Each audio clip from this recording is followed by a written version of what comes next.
అధ్యక్షుడు గారికి అదేవిధంగా ఇక్కడ హాజరైనటువంటి మీరందరికీ ముఖ్యంగా మాతో పాటు జాతాకి నాయకత్వం వస్తున్నటువంటి భారత కమ్యూనిస్ట్ పార్టీ జాతీయ కార్యవర్గ సభ్యురాలు కామ్రేడ్ బర్షా పద్మాస్టర్ గారికి, అదేవిధంగా జిల్లా కార్యదర్శి దామోదర్ రెడ్డి గారికి, మాజీ జిల్లా కార్యదర్శి శ్రీరాములు గారికి, అదేవిధంగా మహేందర్ గారికి, అదేవిధంగా మిగతా ఇక్కడ ఉన్నటువంటి పార్టీ నగర మరి టౌన్ ఢిల్లీ అందరికీ కూడా ముందుగా జాతర తరఫున విప్లవాన్ని తెలుపుతున్నాం.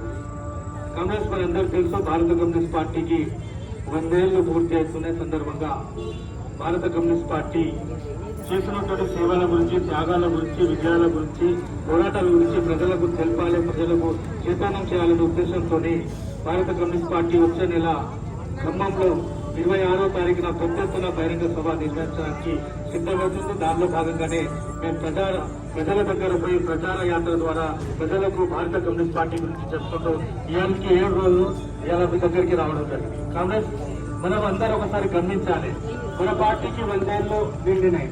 మన పార్టీ దేశంలో ఏం చేసింది, మన పార్టీ ఎట్లాంటి పోరాటం చేసింది, ఎవరి కోసం చేసింది ఒకసారి మనం ఆలోచించాల్సిన అవసరం ఉంది.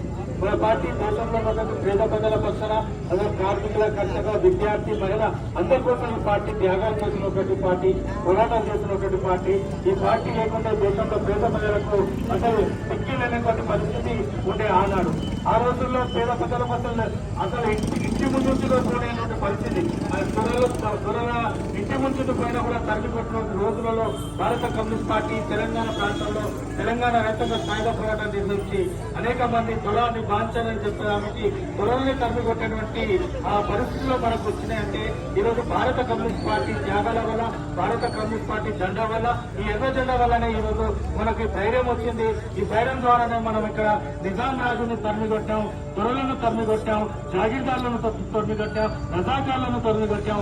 కేవలం ఎర్ర జెండాతోనే సాధ్యమైంది.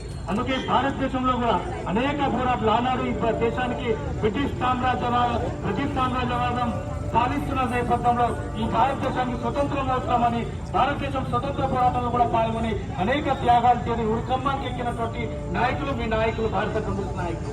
ఈ రోజు మనం చాలా పార్టీలు చూస్తున్నాం, పార్టీలు వస్తున్నాయి పోతున్నాయి. ఈ రోజు ప్రజల ఓట్లు వేసుకుని ప్రజలను మోసం చేసి ప్రజలను దోపిడీ చేసుకోకపోతున్నటువంటి పార్టీలను చూస్తున్నాం. రాత్రికి రాత్రి దండాలు పిక్కుపోతున్నటువంటి పార్టీ చూస్తున్నాం. కానీ భారత కమ్యూనిస్ట్ పార్టీ 100 సంవత్సరాల నుంచి ప్రజల పక్షాన, ప్రజలు గెలిపించిన, ఓడించిన ప్రజల పక్షాన నిలబడి అనేక పోరాటాలు చేస్తూ మీకోసం మీ పార్టీగా, మీ సైన్యంగా ఈరోజు భారత కమ్యూనిస్ట్ పార్టీ 100 సంవత్సరాల నుంచి పనిచేస్తుంది. ప్రజలు గమనించాల్సిన అవసరం ఉంది. అదేవిధంగా చాలా పార్టీలు ఈరోజు ప్రజలను దోపిడీ